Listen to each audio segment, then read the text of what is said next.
as mulheres ganham um espaço importante para missões. Então, não vamos esquecer, né? Boa parte dos homens vão para a guerra, inclusive os cristãos. E a maioria não volta. Aí, nesse caso, né? E aí, por exemplo, diante dessa situação, né, as mulheres começam a protagonizar o trabalho missionário. E aí, a gente tem, né, nesse caso, o fato de elas deixarem de ser aquelas esposas de missionários para serem missionários, né? Aí a coisa começa a caminhar. E aí, dentre essas iniciativas, surgem também, né, naquele contexto, obreiros que se dispunham a ir para o campo sem garantia de sustento financeiro, somente pela fé. Ou seja, eu vou, né, porque fica aquela ideia de assim, o que a gente tem mais? A gente não tem mais nada. Porque vamos e venhamos, a gente quando fala de guerra, a gente fala do que a gente vê em filme. Mas agora, imagine você ver essa estrutura aqui aos escombros, né? Tórax esmagado por causa de lajes derrubadas, por causa de bombardeios. Imagina, por exemplo, as pessoas fazendo diálise, né, em hospital, fazendo cirurgia, e aí nisso vem um míssil e explode todo mundo ali, espalha sangue para tudo quanto é lado. Alguém que vê um negócio desse não vai pensar duas vezes na questão de evangelizar. É diferente do nosso caso, com direito a Faustão, Silvio Santos, tá dando para entender? Ficar assistindo Big Brother. Então, assim, a gente não está diante dessa tragédia tão clara. É óbvio que, assim, a gente vive, como dizem os políticos, né, dessa nova safra da eleição de 2018, a gente vive numa guerra e tal, aquela coisa todinha, mas assim, comparado com o que acontece no Oriente Médio, em relação à destruição de hospitais, as crianças, né, vivendo naqueles acampamentos, sem pai, sem mãe. Então a gente, assim, olha para algumas situações que, pelo menos no nosso contexto aqui, a gente tem a defesa dos direitos humanos até para os criminosos. Lá eles não têm eles não têm direitos humanos nem para quem não é criminoso. O cara deu azar de nascer num lugar que é uma área de conflito, é uma área de guerra. Então a gente olha, por exemplo, claro que nós não desfrutamos plenamente dos direitos humanos, mas eles menos ainda. A gente mal bem ainda tem a internet para botar a boca no trombone. A gente tem, por exemplo, o jornal na TV para usar aquela voz de torcida, né, e tal. A gente tem isso, eles lá não tem nada. E pastor, você está falando aí sobre o pessoal que está em guerra, que serve para evangelizar. E outro dia eu li uma matéria sobre essa igreja da Europa. Está super frias porque eles têm prosperidade, vida boa. Deveria ser o contrário, né? Olha a África, olha a Europa. Pois é, né? Por exemplo, a minha filha tem uma amiga que ela mora na Alemanha. Ela falou que lá as pessoas saem do culto, assim, um culto bem rápido e vão tomar cerveja, a cultura deles. Nossa, eu achei um absurdo, apesar de que isso é o... Não, embora isso eles já faziam muito tempo lá atrás. Mas assim... Eu acho que sem querer chocar, irmão, entendeu? Lá atrás já... Mas deveria ser o contrário, né? Enquanto está todo mundo na bênção, vamos fazer a obra de Deus, mas pelo contrário, essa igreja lá se inscreva. E assim, a parte complicada é o fato de que assim, a comodidade, ela não ajuda a gente a pensar na eternidade. Geralmente o que faz a gente pensar na eternidade é a adversidade, entende? Só que qual é o desafio que a gente tem? Mostrar para as pessoas que não é só a morte que deve fazer a gente procurar Jesus. Ou seja, a vida de quem se entregou a Cristo também ganha mais qualidade.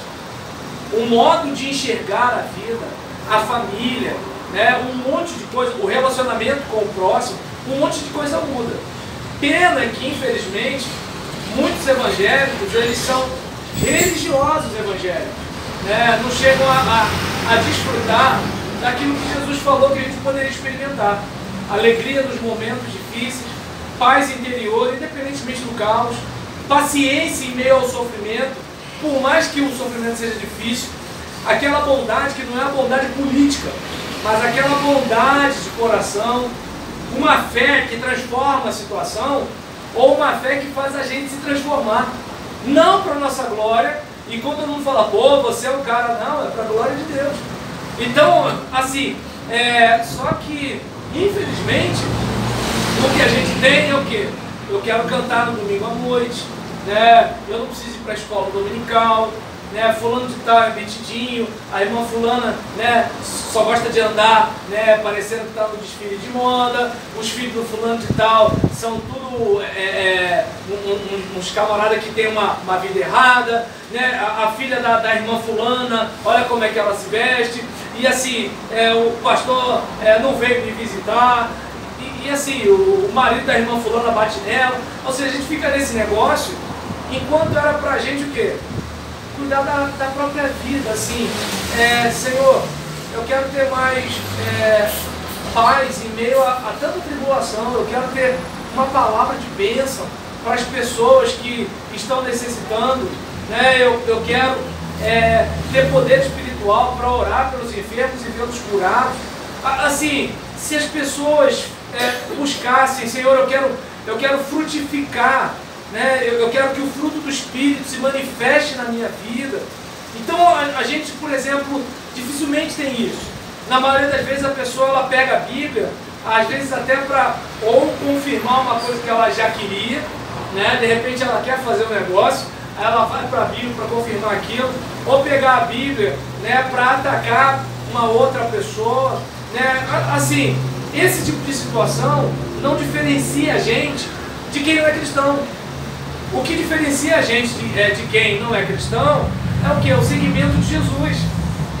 É a gente tentar, né? Não é nem questão de conseguir, porque ele conseguiu por nós, mas de tentar andar como ele andou. É como, por exemplo, não tem aquele irmão que parece que foi batizado no limão, né, na nossa igreja, a gente chegar, né, e assim, orar por ele e falar assim, Senhor, que eu consiga amá-lo com o teu amor, porque ninguém na igreja suporta o cara, Senhor, me ajuda a suportar esse cara. E ó, Senhor, eu confesso que só de pensar nele eu já me sinto mal. Meu Deus! Não, tem irmão sim, gente, tem sim. Aí acontece, Tu está falando. pode morrer aqui, entendeu? Aí nesse caso, assim, mas agora observe bem, né? Por exemplo, se a gente, você está apontando para ele? Não, ele lembrou de alguém. Ele lembrou de alguém. Eu pensei que você estava dizendo assim, ele.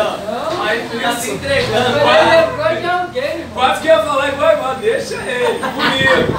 Aí, então, assim, não sei se dá para perceber que assim, se a gente, né, caminhasse dessa forma, como é que seriam as coisas? Agora, geralmente, a gente se detém, como a irmã falou semana passada, nas atividades. Entende? A gente se detém nas atividades. E aí, agora observe bem, se cada um que está aqui evangelizasse um parente de cada um que está aqui, olha como é que algumas coisas seriam diferentes. Né? Então, eu não sei se dá para perceber que, assim, diante dessas situações, a gente percebe que, assim, as igrejas na época estavam de um jeito que, assim, a gente tem que ir para o campo, a gente tem que transformar vidas, a gente tem que resgatar vidas. A gente não pode esperar, tem muita gente morrendo, né? E a coisa está seguindo. No caso do Brasil, tem muita gente morrendo, mas a gente está distraído. E sem falar que o meio de comunicação conseguiu transformar os telejornais em algo que parece filme de ação. Então a gente não tem a mesma sensibilidade que tinha alguns anos atrás. Parece que a gente está vendo um filme. Tanto que às vezes a pessoa vê um cadáver jogado assim no cruzamento, né, com sangue vazando assim pelo pé do ouvido, e a pessoa vai filmando, porque ela quer mandar no WhatsApp, no grupo da família. Gente, como é que está o negócio? Né? Aí eu me pergunto, agrega que valor eu mostrar isso para minha tia lá de Minas? Mas o que acontece? Esses são os evangélicos. Agora vai o pastor mandar um versículo para ver se alguém espalha. O negócio do pessoal espalhar que o Pablo Vittar vai fazer um trabalho com crianças, entendeu? E aí, esse é o negócio do povo. Tá dando para entender? E aí, por exemplo, a gente tem problemas sérios, mas o entretenimento distrai muito a igreja brasileira do século XXI. E aí, seguindo, deixa eu ver aqui, a crença de muitos de que Jesus viria nesse século, pois, lembra até que eu falei na semana passada, que era muito comum aquele discurso de 1000 passará, mas 2000 não chegará. Não sei quantos lembram disso. Acho que está perto do versículo, faça por onde que eu te ajudarei. Um dos meus avós dizia assim, de 1000 passará, agora 2000 não chegará. Não, mas eu escutei isso de um monte de crente, né? E aí o que acontece? Quando chegou em 2001, o pessoal pensou assim, agora vai. Mas aí veio 2002, 2003, e aí... Todo mundo sem vergonha. Aí nessa situação, né, o que aconteceu?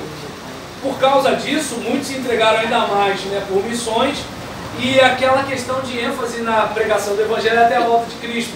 E aí eu não sei se vocês lembram, né, alguns aqui com certeza não lembram, mas na década de 80 era muito comum se falar, ó, Jesus vem, Jesus vem, Jesus... Dava medo, ó. Aí, Eu lembro, eu era tô falando sério, olha, eu tinha medo da volta de Jesus. Hoje eu fico assim, Senhor, volta logo. Mas naquele tempo eu ficava assim, não, Jesus, volta, não, que eu tenho que me consertar. Eu fazia... Porque assim, a gente sempre tem um negócio para acertar, né? Eu sei que eu, com 11 anos de idade, eu ficava com medo. Eu pensava assim, meu Deus, Jesus vai chegar, eu tô todo errado. Mal sabia eu as coisas erradas que eu ia fazer depois de adulto, né? E aí, isso, assim, porque era uma ênfase muito grande. Jesus vai voltar. Você está preparado? Não sei quantos lembram disso, né? Isso! Tinha o disco, a última trombeta. Dava medo aquele negócio. E aí nisso tinha até um filme, só um instantinho. Tinha Um Ladrão na Noite, A Grande Tormenta, A Imagem da Besta e A Agonia do Planeta. Eram 4 filmes, na época de VHS. E aí acontece, essa série Deixados para Trás, que isso é Nutella perto daquilo. Era complicado, gente. Na época do Inferno em Chamas. Então, era um negócio que assim, a gente ficava, né? Por quê? Jesus vai voltar. Eu, outro dia, estava pregando na minha igreja, eu estava pregando na minha igreja sobre isso, que o que me faz pensar que Jesus vai voltar agora é porque ninguém mais está esperando. Porque, pelo menos na minha infância, ficava difícil às vezes Jesus voltar, embora a gente não pensava assim, ficava todo mundo na maior, né? Aí o que acontece? Naquele período ficava todo mundo assim, Jesus pode voltar a qualquer hora. Agora hoje, não, numa boa, vamos ser sinceros. Eu dou até minha orelha para vocês puxarem aqui. Eu já preguei sobre a volta de Jesus, mas eu não lembro aqui quando foi a última vez que eu preguei. Estou dando a minha orelha para puxar. Imagina, eu que sou pastor, que estou aqui reclamando da situação. Agora imagina quem não é pastor e não está reclamando da situação. Senhor, Jesus vai voltar, mas logo agora, né? Eu estou encoberto carreira, né? Então, logo agora, né? A igreja comprou um sítio. Logo agora, tá entendendo? Agora que eu vou conseguir casar, pastor, estou há 30 anos nessa luta. Então, o que acontece? Tá dando para entender? Tem 30 anos já? É mesmo? Não parece não. Mentira, tem 26. Você acabou de dizer que ela mentiu na frente de todo mundo. Mas ela tem 26. 26 é mais perto de 30? Não, mas não é 30. De 30. São João não é Caxias. Eu tô perto de São João. Aí nesse caso. Tem que São João Aí. Caxias. Tudo depende do ponto de vista. Bota Ó, 4 ainda pra ter. Vocês que são parentes, resolvem esse negócio aí, do que é mentira ou verdade, né? O relativismo ético, não tem a ver com a minha matéria. E aí, nesse caso, o certo e errado aí, vocês resolvam, né? Só peço que a irmã Lidéia não entregue pro pai, porque senão, né? Fala, meu irmão. Vai estar no YouTube. Já era. Deixa o nosso irmão falar. Você estava falando da década de 80, eu congregava numa igreja, foi mais ou menos 82 para 83. Aí um irmão lá falou que teve uma revelação que Jesus ia voltar em 83. Colocou ele para contar na igreja, ele contando, olha, que Jesus, eu via escrito no céu, Jesus vai voltar. Ele era membro de lá dessa igreja? Membro dessa igreja. Como que era? E como que era? Era 1982 para 83. Aí já viu, naquela época, igual o senhor falou que se falar muito na volta de Jesus, olha, foi um medo tremendo, tá entendendo? Mas depois de 83. Depois passou 83, agora 2019, velho. Quem ficou com medo foi bom, né? Foi bom.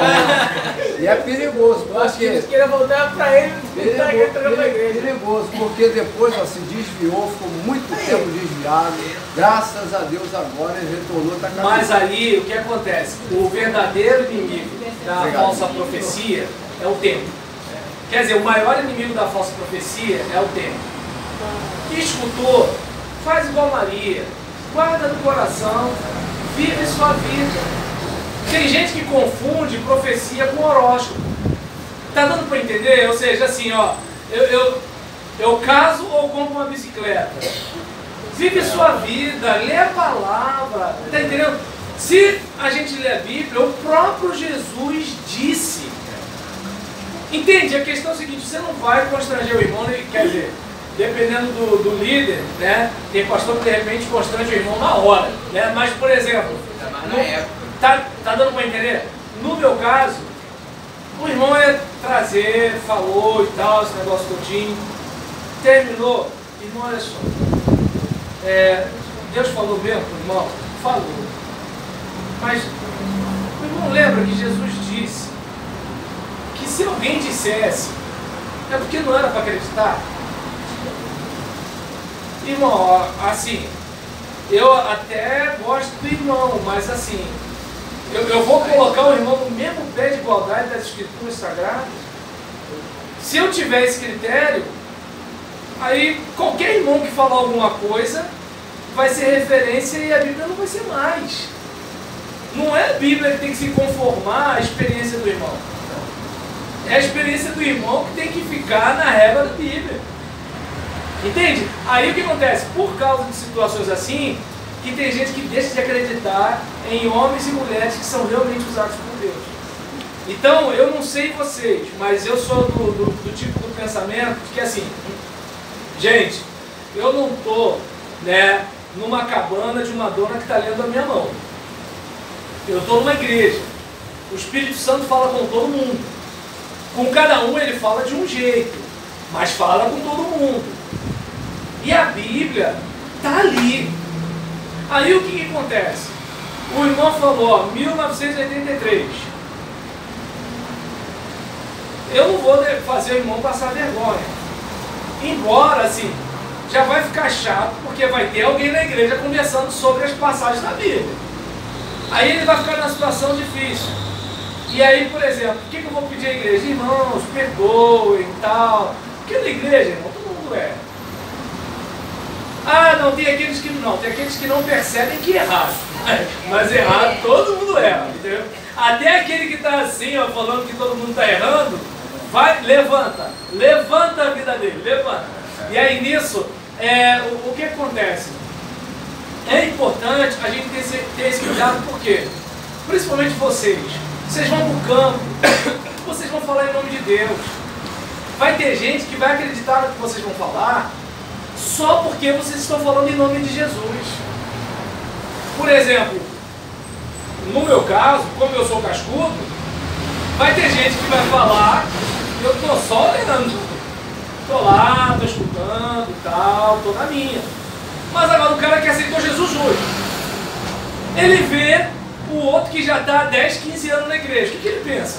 Esse cara sabe mais do que eu. Aí às vezes, esse cara nem numa escola bíblica frequentou. Está entendendo? Então, ou seja, não sabe nada de nada de nada. Entende? É importante a gente ter esse cuidado, né? Porque, lembra, o Espírito iria nos lembrar, né, daquilo que o Senhor ensinou. Quem não aprendeu nada, o Espírito vai falar o quê, meu Deus? E detalhe, como é que você vai discernir se é de Deus ou não, se você não conhece a palavra? Está escrito que nem os anjos do céu saberiam o dia e a hora, né? Tá dando para entender? E é importante, e é importante a gente pensar o seguinte, né? Até mesmo a gente vem um determinado pensamento. É o conhecimento da Bíblia que vai ajudar a gente. Opa, esse pensamento não é do Senhor. A simples leitura da Bíblia ajuda a gente nisso. Agora o indivíduo que não lê a Bíblia, vem um pensamento. Ah, isso é Deus. Ah, isso é o diabo.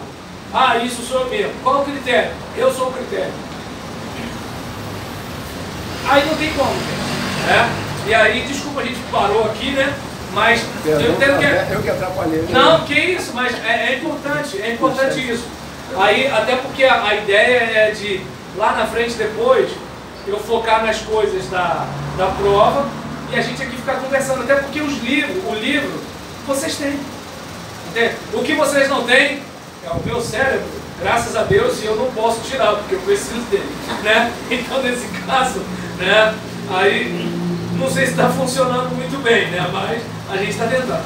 E aí, em relação à questão de o movimento, né, estudantil nos Estados Unidos, levou jovens a se entregarem ao trabalho de evangelização mundial, porque assim, nós somos jovens. Tá, mas quem garante que a gente vai sobreviver? Até porque os jovens estavam morrendo na guerra, né? Então, a respeito, né, do surgimento das denominações, né? Então, muitas igrejas sendo inauguradas, até porque, eu não sei se dá para perceber que o que faz muita gente procurar a igreja é a busca de sentido, a falta de esperança, né? Então, muita gente está desse jeito. E a igreja, ela tem uma mensagem de esperança. Né? A gente, pelo menos assim, se cantava muito alguns anos atrás, né? De que um dia nós iríamos para o Senhor, um dia não haveria mais pecado, um dia, né, tal. Assim, não é que eu sou contra, né, uma música que fala que eu vou conquistar, que eu vou vencer, que eu vou ganhar. Até porque para mim que sou pobre, que quero sair do arroz com ovo, claro que essas músicas me dão gás, né? Eu vou ser cabeça, eu vou crescer e tudo e tal. Mas assim, emocionalmente, tá entendendo? Emocionalmente, esses negócios dão gás. Mas assim, aí eu lembro de uma música, de um CD da Lagoinha que não vingou muito não. O nome do CD era Ainda Existe Uma Cruz. Lagoinha vendeu CD pra caramba, mas esse Ainda Existe Uma Cruz, assim, eu não lembro nem de louvor dessa música tocando nas igrejas. Escolhendo o título errado, né? Ainda existe uma cruz, ainda esse negócio, né? Assim, essa é a mensagem. Quem quiser vir após mim, negue-se a si mesmo, tome sua cruz e siga-me, né? E aí, diante dessa situação, né? A força dos Estados Unidos da América no trabalho missionário, literalmente invadiram o mundo através dos seus missionários. Se a gente for observar, né, houve um período que os Estados Unidos era a força missionária. E assim, vamos e venhamos, né? De acordo com a guerra, né, era um país que, assim, era um país que estava prosperando. Estava vendendo bastante arma, estava crescendo, estava expandindo um monte de coisa e tudo e tal. E não estava, de certa forma, passando aquelas mazelas de alguns outros países destruídos pela guerra. E aí, a gente, por exemplo, também tem um movimento de Lausanne. Vocês, não sei se já ouviram falar, né, do Pacto de Lausanne. E o Pacto de Lausanne, ele se detinha naquela questão, né, do evangelho todo, né, para todo homem e o homem todo. Então era um evangelho que não era aquela ideia só de alma, porque hoje a gente não pensa muito assim, mas lembra que alguns anos atrás era comum vamos ganhar almas para Jesus, aí a gente só pensava em quê? Naquela coisa tipo um Gasparzinho, né? As almas, né? O espírito, tipo o filme Ghost, né? Vamos ganhar as almas, né? E assim, só que as pessoas para quem a gente prega, elas não são só almas, elas são pessoas. Então elas são imortais, mas elas também têm crises, elas passam fome, elas são suscetíveis à cultura, então assim, passam por vários tipos de coisa e algumas não têm dinheiro para pagar uma terapia, uma psicoterapia. De repente, o único lugar que ela recebe um tipo de encorajamento e motivação é a igreja. De repente, o único lugar onde ela recebe abraço e incentivo é a igreja. Né? E assim, a gente precisa lembrar, né, de que o evangelho, né, ele tem que ser aplicado para todo mundo. E não apenas, né, para onde a gente quer alcançar. Mas não pode ser, né, apenas com a ideia de cabeça do cara. Olha, porque ó, Jesus tem duas naturezas, Jesus é 100% homem, 100% Deus, Deus, né, é Deus Pai, Filho, Espírito Santo e tal, aquela coisa todinha. Aí o cara tá cheio de coisa na cabeça. Mas, por exemplo, ele ainda não aprendeu a perdoar. E aquilo consome esse cara. Imagina uma pessoa que ainda não aprendeu a perdoar na igreja. Ela chegou no seio da igreja com mágoa dos pais. Mas daqui a pouco ela vai estar com mágoa do pastor, com mágoa do diácono, com mágoa do irmão. Aí ela vai falar mal, né, do irmão com você. Aí ela vai falar assim, eu não acho isso não. Pronto, ela ficou com mágoa de você. Então acontece. Ou seja, é importante a gente lembrar que o evangelho é para alcançar toda a pessoa humana. Seu psiquismo, alcançar, né, inclusive sua saúde física. Pode parecer bobeira, mas assim, às vezes, né, uma atividade física no pátio da igreja é uma coisa que assim, aquela pessoa tem que ela não teria dinheiro para ir para outro lugar. Né? E assim, alguém vai dizer assim, não, mas a atividade física não é de Deus. Gente, a gente vai ficar, né, com o organismo debilitado. Paulo fala que o exercício físico para pouco é proveitoso, mas é para pouco proveitoso comparado à piedade. Ou seja, entre eu alimentar o meu espírito e cuidar do meu corpo, a prioridade é do espírito. Mas não quer dizer que não é para cuidar do corpo. Até porque eu só estou em pé por causa do corpo. Se o joelho não estivesse legal, se a coluna não estivesse legal, está entendendo? Ou seja, eu preciso do corpo, eu preciso dos olhos, eu preciso das mãos. Eu preciso, de alguma forma, investir na minha saúde física para poder cumprir o meu ministério. Só que às vezes a igreja não dá essa atenção. De repente, por exemplo, existem filhos de irmãos nossos com problemas de autismo. E aquele irmão fica sem jeito de vir para o culto. Quem pode ajudar esse irmão para esse irmão participar do culto? Ou de repente, quem conhece alguma instituição para encaminhar esse irmão? Entende? Assim, eu evangelizei o cara, ele aceitou Jesus, tá, mas e agora? Como é que fica? Então é importante a gente... agora é você e Deus. Eu só trouxe a mensagem. Entende? Discipulado, você está com aquela pessoa, você cuida dela e apresenta essa pessoa como fruto no altar de Deus. Então, a gente observa, né, que a proposta de Lausanne era toda a igreja levando todo o evangelho a todo homem, em todo mundo. Né? E aí nisso havia um esforço e um pacto para a evangelização mundial. Outra questão, né, a preocupação com a orientação teológica em missões. Lembra um dos nossos primeiros papos aqui? O indivíduo ele quer ir para o campo, mas na orelhada, não se prepara. De repente o indivíduo nem leu a Bíblia toda. E aí o que acontece? Ele se depara com um camarada que não se converteu, mas já leu o livro de Naum. Falei Naum de propósito, porque praticamente ninguém prega em Naum. E dificilmente alguém lê Naum. E aí aquele camarada, ele já estudou Naum porque ele estava esperando crente aparecer. Quem leu a Bíblia toda, pelo menos tem um pouco de noção de Naum. Quem não leu a Bíblia toda não sabe nem onde está Naum. E aí, tá dando para entender?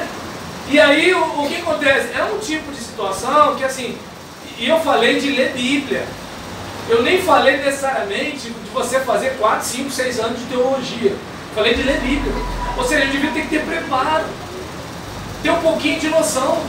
É que nem, por exemplo, o indivíduo, ele vai cantar um louvor, mas qual é a leitura de Bíblia que ele tem para pelo menos ter aquela noção? Opa, peraí, essa música não desceu não.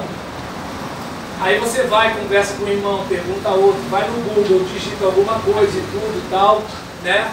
Aí, né, agora não posso olhar para você que eu lembro de você, Deus. Aí nesse caso, em relação a isso, aí, eu vou lembrar do preço da cerveja. Eu vi no Google. Mas a culpa é dele, deixa ele comigo. Aí nesse caso, né, em relação a isso aqui, a gente, por exemplo, observa, a gente, obrigado. Só para aparecer no vídeo, botar o Brabo. A gente observa. Não, ele apareceu de menos. O Brabo, se ele pedir alguém para assistir, olha lá, tô na internet. Né? Aí nisso, né, assim, a gente tem, né, o crescimento, né, perdão, um melhor planejamento, a questão da responsabilidade do crente de cumprir o ID, né, até porque o ID não é para o pastor. O ID é para os discípulos. Todo mundo precisa ir. Todo mundo precisa fazer discípulos. Todo mundo precisa ensinar a guardar. Entende? E aí o que acontece? Ué, mas você não falou, todo mundo precisa batizar. Aí discute na eclesiologia, tá? É outra área. Isso aí dá muita discussão. Entendeu? Opa, obrigado. E aí nisso, o crescimento, né, da igreja, da igreja alavanca a expansão do cristianismo no mundo. Então o que acontece? Fica todo mundo naquela ideia, né, de assim, a gente precisa alcançar, a gente precisa avançar, a gente precisa seguir, né, e assim por diante. E em relação às Assembleias de Deus, né, surge um movimento chamado Década da Colheita, cujo objetivo era centralizar esforços no despertar dos crentes assembleanos para a realidade missionária e incentivar seus jovens à entrega por missões. Então tem toda uma mobilização do tipo, olha, a gente tem que fazer alguma coisa. A gente não pode ficar em cima do muro. E o enfoque missionário